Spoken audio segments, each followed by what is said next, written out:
ng last year po, May 8, parang wala na, hindi na sila nakikilala, hindi makapagsalita, hindi makakilos. Dinala po siya sa private doctor, then sinabihan ko na na-stroke si tatay. Monitor po natin siya ng 3 days. Yun po, lagi mama sa GC namin. Hindi na po siya kaya pinalagyan ko po ng, dito po sa NGT. Opo, NGT po. Doon po pinapadaan yung pagkain. Doon ko po pinapadala, nilalagay dito yung ultimasi, nilalagay ko po sa tuwak. Doon ko po, inahalo ko po sa ano niya, sa pinakabinibigay na meal. Inaano ko po na mauna muna yung supplements natin.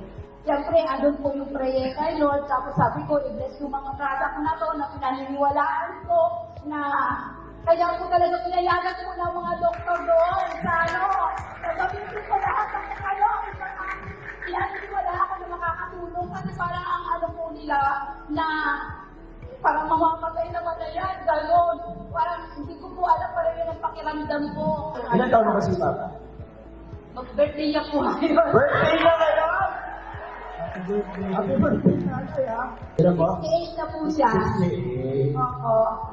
Salamat po sa mga Uno products po talaga na nakatulong ng gusto.